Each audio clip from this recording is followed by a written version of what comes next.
So economy dimension is about building economic practices and systems that contribute to the sharing of resources, mutual support, and strong local economies and networks that serve the needs of local people and ecosystems. Most eco-villages actively work to provide sustainable alternatives to the mainstream economy and monetary system, and reclaim ways of thinking about wealth and progress that includes all aspects of life. Local currencies, sharing, social entrepreneurship, circular economy, and collaborative forms of ownership are central to many eco-villages. So today we are welcoming Facile from Ecopia, we're welcoming Ian from Duneland, George from AES Solar, Lisa from the Phoenix Kick, and Stefano from La Boheme. So I will now hand over to Facile.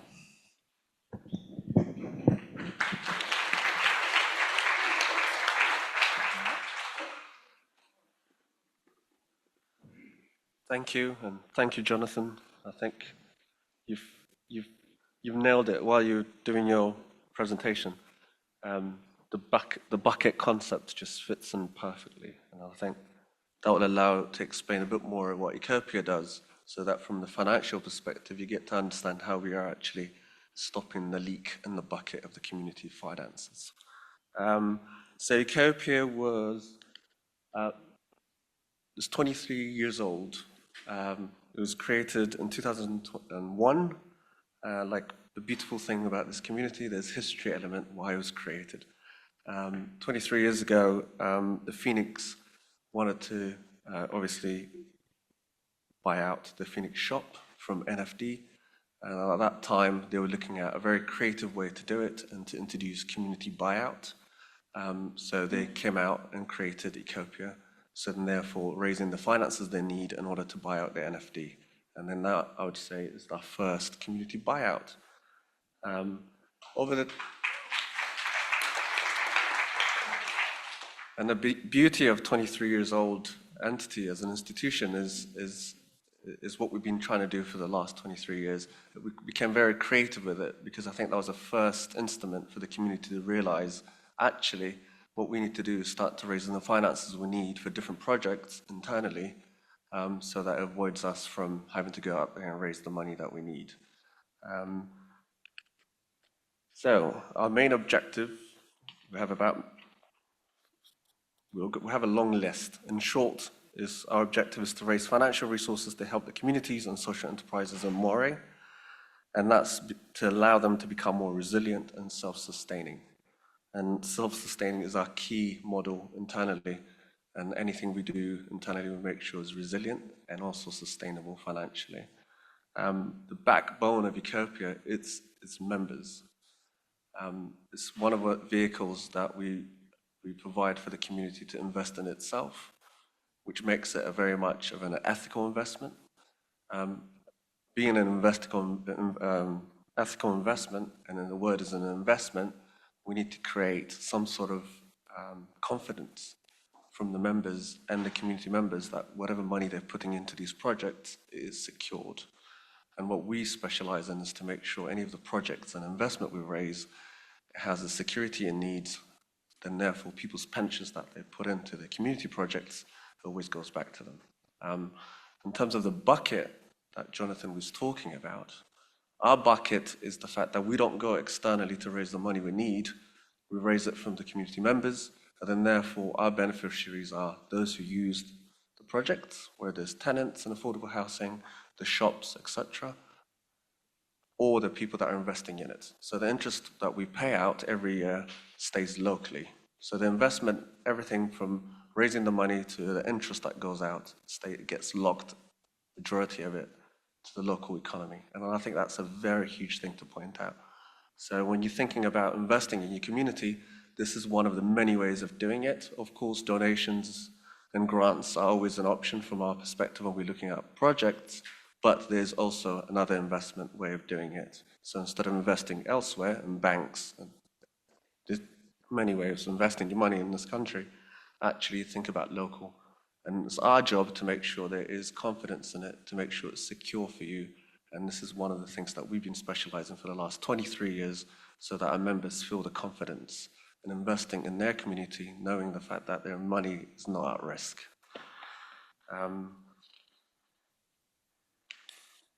So Ecopia at the moment has 352 members. They invest in total of 1.8 million.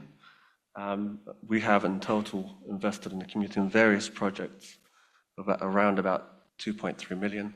Like I said, we also go out there and look for grants for different projects, and then therefore the gap you're looking at is actually different funding mechanism like grants from governments that help us to finance certain things.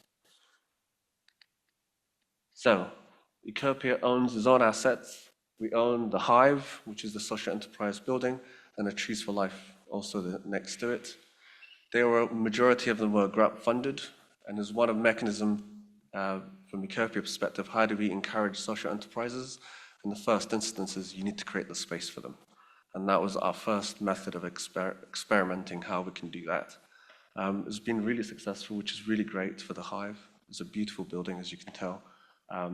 Greenleaf built that, but again, there's a lot of partnerships, and the main driver of that is LEADER, which is a Scottish government funding that helped us pretty much cover half of it.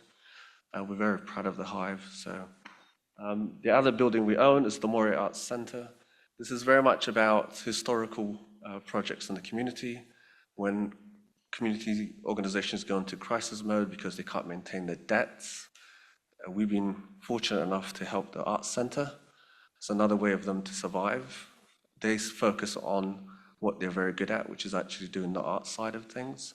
And we own the building as a landlord and also securing the asset for the community that allows the building to be in the community instead of having it into an organization that's barely surviving because it got a lot of debts. 5 years ago, the other building we had to also buy was the Drum Doing House. So I'm sure you're all aware of the Drum Doing School, which is a fantastic school, which is an alternative school. We couldn't really see ourselves 5 years ago when they were going almost to bankruptcy, that we needed to save them. So in order for them to pay off the debts they had, we stepped in, created the model that worked for them and for the investors and everybody else to retain the alternative school element for this community. We created a model for them that works, and that's another asset that we own. So, 5 minutes. Wow, there you go. We have shares in the Phoenix, there's also in the Wind Park too. Other investments, we very much work in partnership with a lot of other organizations. So for example, affordable housing is our key elements to it. We've got £500,000 invested in NFD, PET, and Station House. Natural Use will also help them to buy the land that they're currently operating on, and FIRE, which is a project. The highlights, we've got about 14 organizations and tenants. We help 88 students to have a home. And we also support 26 affordable housing as a way of, obviously, as you know, affordable housing is a big thing here. And then we also, just about another experiment with the help of the Scottish Government, we've allocated 6 affordable units out for sale in the North Winds, which we got grant funding of it to allow those tenants to have a 40% discount. That's me. Thank you.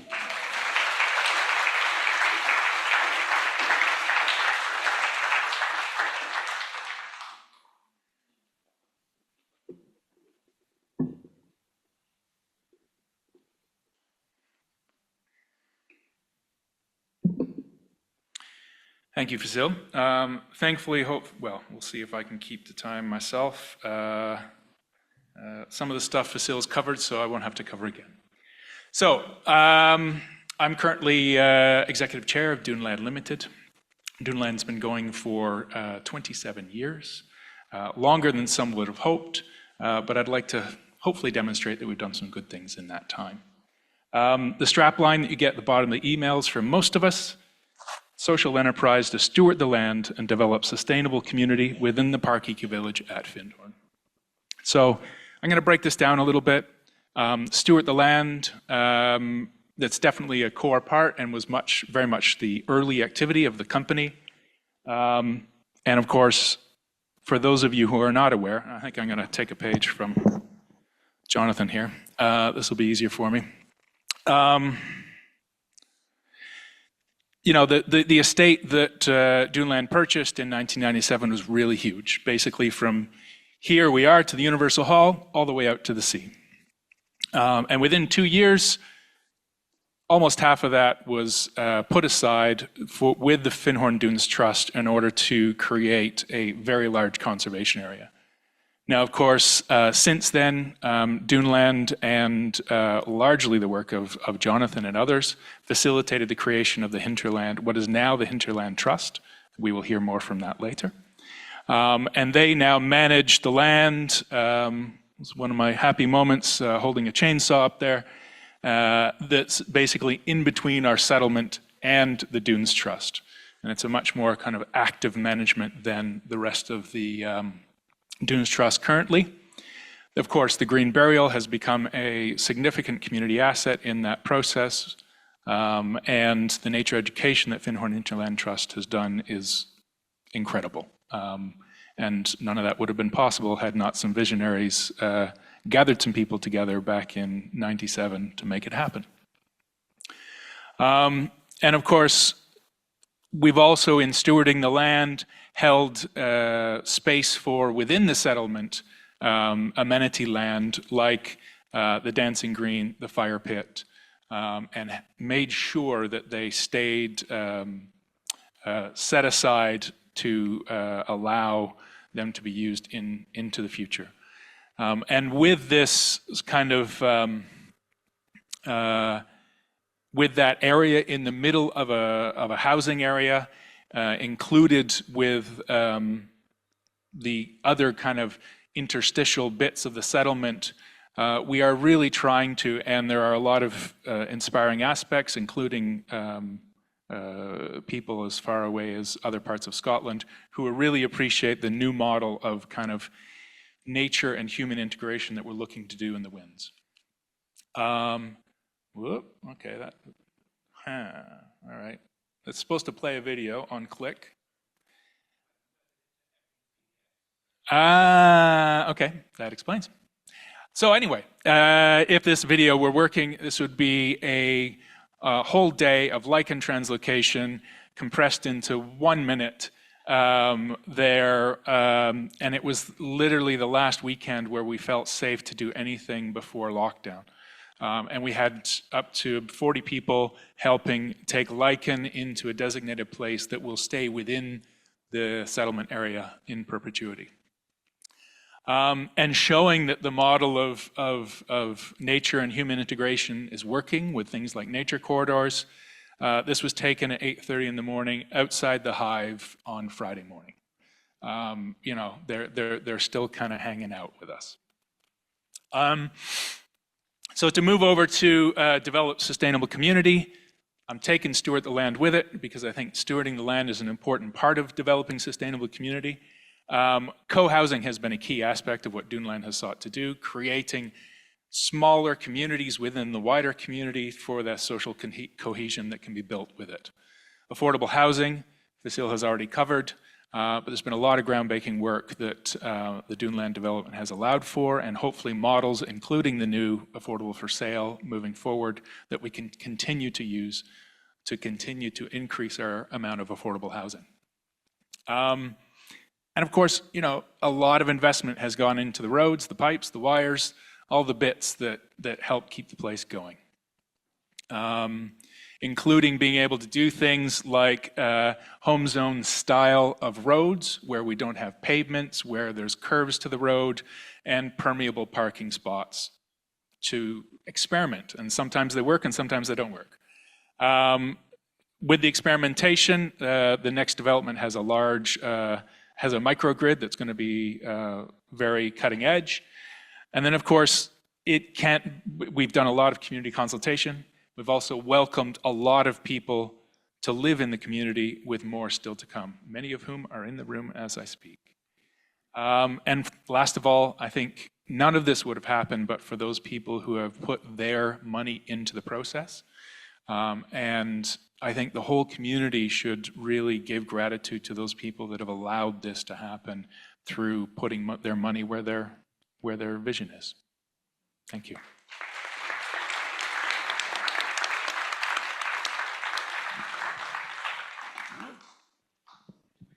Do you want it on the stand? Or do you want No, I'll do it.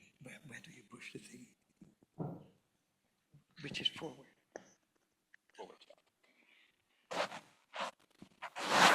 Hi, good afternoon. My name is George of AES Solar, and 47 years ago, my predecessor, Lyle Schnott, was a member here, and he invented the first AES, or weatherwise it was called at the time, solar water heating panel.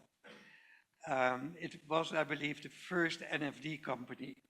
The idea was that NFD would look after fledgling little companies.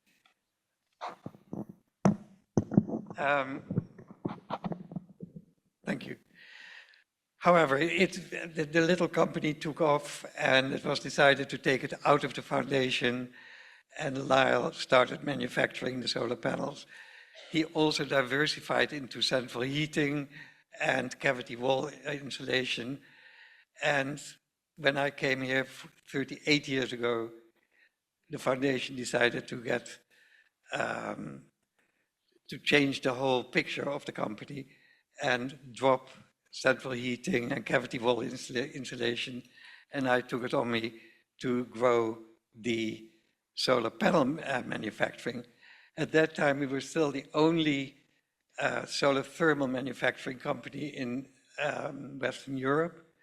There are not many left of us now because, of course, the whole industry changed at the beginning of 2000 when PV became very popular. So we are very much, although a very commercial company now, we were born within the Findhorn Foundation, literally around the corner. Apart from doing commercial and all sorts of different systems, NFD decided quite a while ago to have solar panels fitted on all the houses here, which we did. There are only 2 people here who are non-AES people, and I won't name who it is. So we do, the houses here have, as you probably know, solar thermal and PV all over the place. The hive has even a battery and PV. So highlights for our company are big things like we did, for example, a big system for Edinburgh Castle, which was very difficult to get planning permission for, but we managed it. We did quite a nice system for whatever it is, for the Queen up north in her palace. We did Ben Womack Distillery, solar thermal and solar PV is ideal for high consumers of electricity and heat. We got, and this was very, very nice, we got the biggest award you can get in this industry is the Queen's Award, which we had to do a lot of work for, and especially be very good at what we do. And we got it a few years ago. And we'll have it for the next 5 years. Thank you. Thank you very much. The future is that we have just taken on a very logical combination for solar PV is heat pumps. And people like to have both, and to go to 2 different companies is cumbersome, and if one doesn't work, the other one has to come in. So we now do both since 3 weeks ago. We're expanding all the time. We are very much involved in a circular economy. We do a lot of R&D on that. Our staff is most important to us. We do a lot of training, a lot of good things. We do charity walks, charity bicycling, etc. Thank you.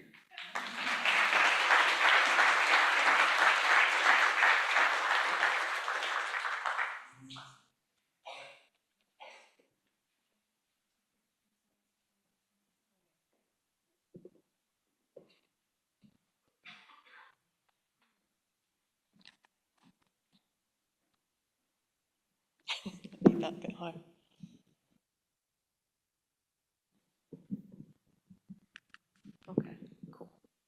Thank you. Hello, my name's Lisa Mead.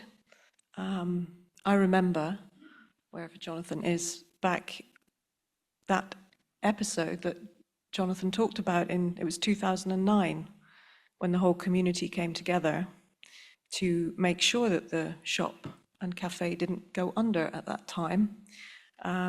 So yeah, that was 15 years ago now. I'd like to start by asking you some questions, if you don't mind. So how many of you believe that it is important that we have a grocery shop at the park? Yes. And how many of you do most of your grocery shopping at the Phoenix? That was actually more than I expected to see. This is not a name and shame, by the way. It's just it's interesting. So how many of you shop elsewhere and just use the Phoenix as a convenience store when you sort of need bits and pieces? And that could be, I guess, some same, yeah. And how many of you believe it's important to have a cafe at the park? Yes. And how many of you bought lunch at the cafe in the last week? Oh, that's good. Or a drink, maybe just a drink. Excellent. So just going back to the shop, how many of you would prefer that we went a bit more mainstream and maybe had a kind of Tesco Metro kind of thing here? Well, that's good to know. So is that my 10 minutes? Right, I'm off. So all seriousness aside, so these questions are critical because once the summer is done and all the holiday makers have gone home, it's the people living here who make the difference in terms of the ongoing viability of both the shop and the cafe. And thank you to everyone who does come regularly to the cafe and the shop, especially the cafe, enjoying the lovely vibe there. It's vital to us, and we're very grateful for that support from everyone. And of course, it's your shop and your cafe. So moving on to the cafe. So here are a few photos of our lovely cafe, which of course is right next door. As the current iteration of the cafe, I have to say, is really the vision of Kate, who's sitting over there. Hi, Kate.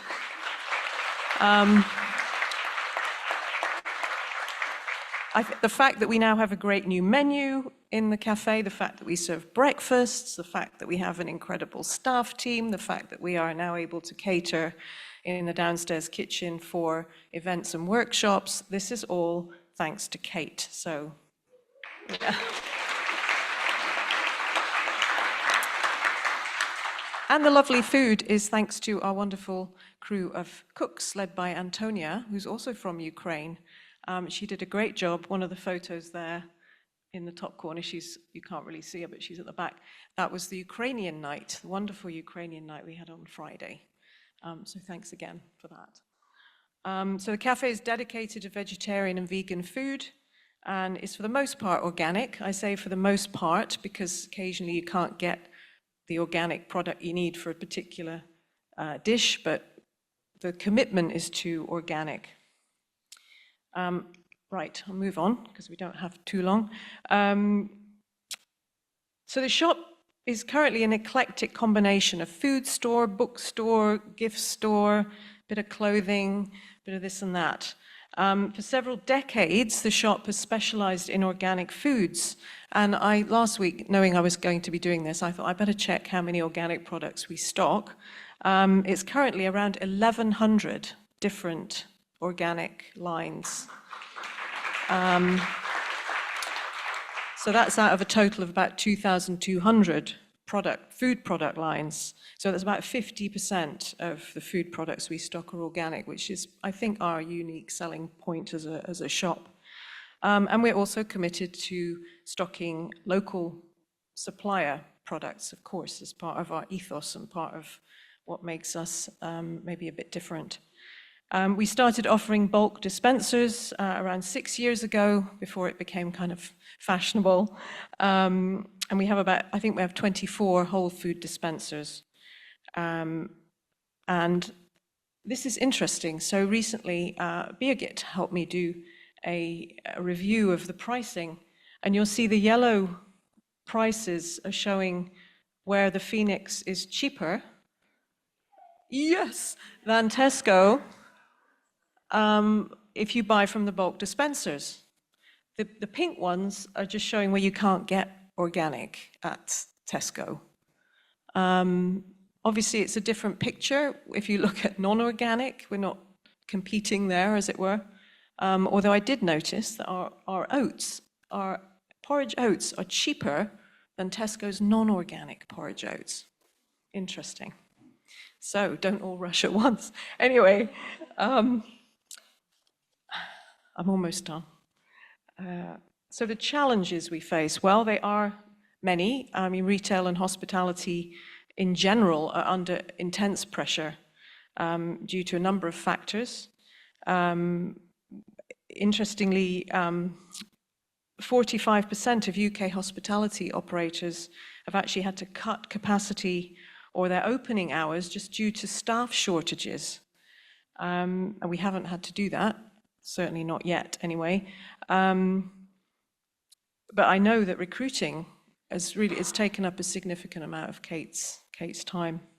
So obviously the cost of living crisis, it hits us in two ways. One, because people don't have as much money in their pockets, so can they afford to shop at an independent store? And then also from our side, the operating costs, our costs of doing business, have increased by about 55%.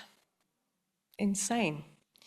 And industry groups are actively lobbying the government for extra support, specifically for the hospitality side. So there have been steep increases in the cost of raw materials, energy, staff wages, and that then has a knock-on effect, of course, to the price that we have to charge just to stay in business.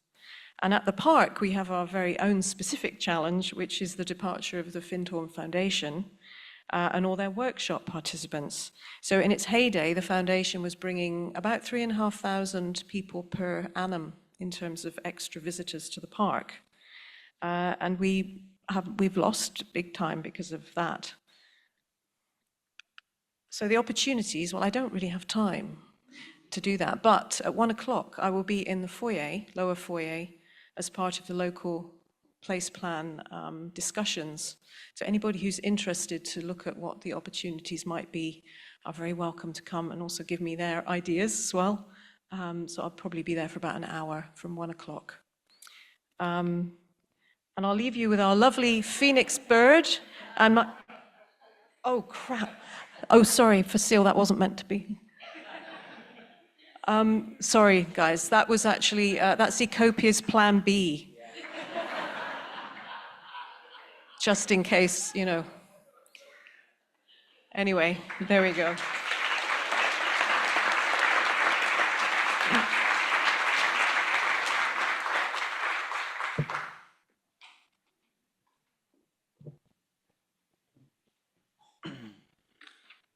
Hello, everyone.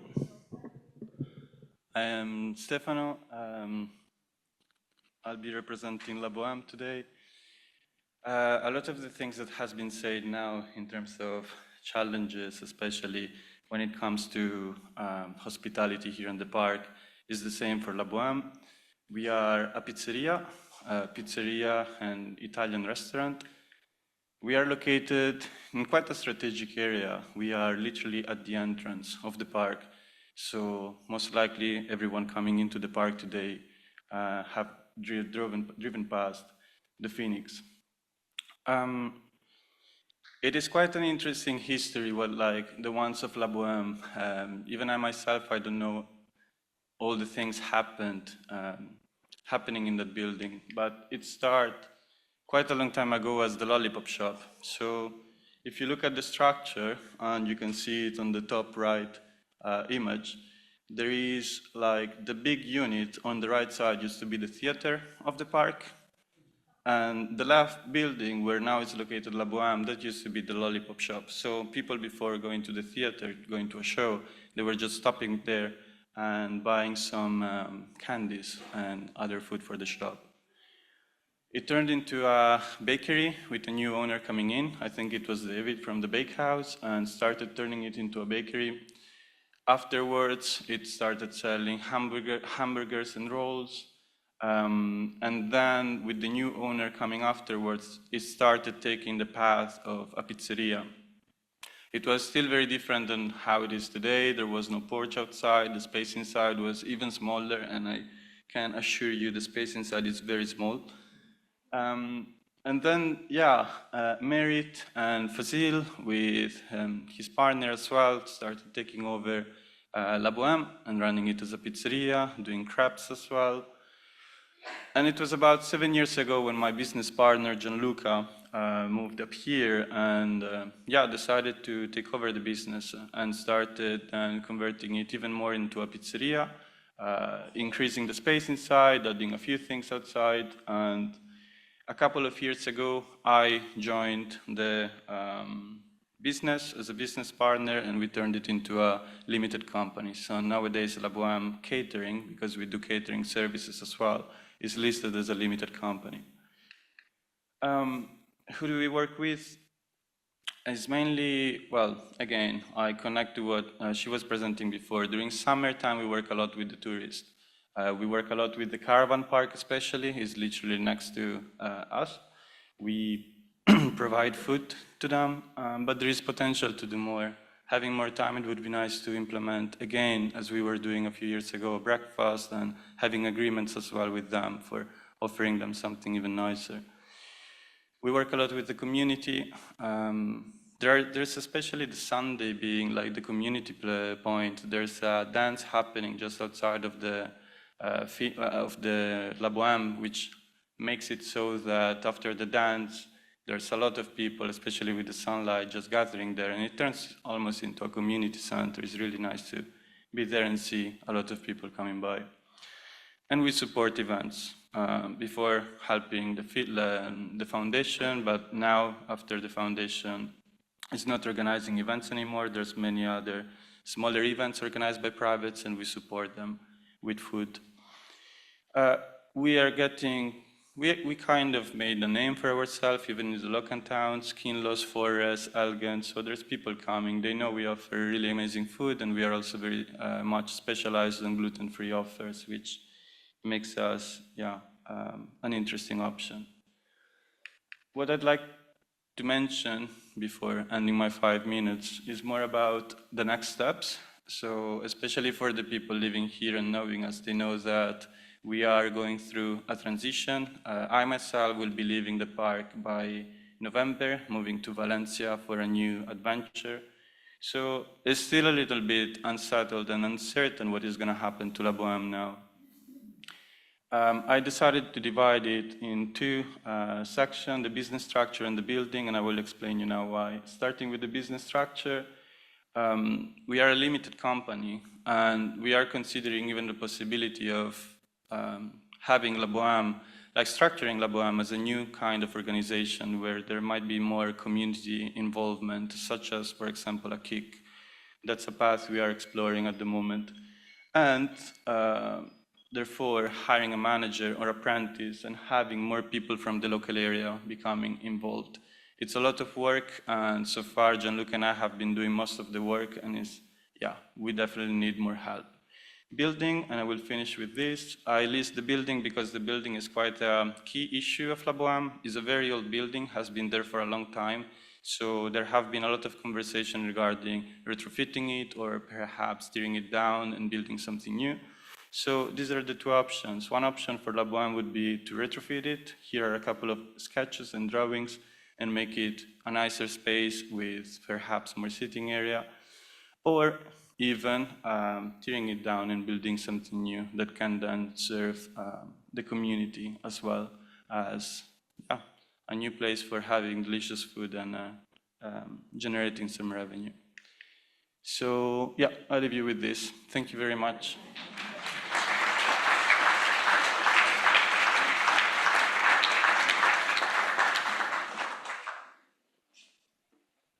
Great, thank you so much to all our speakers from the economy dimension.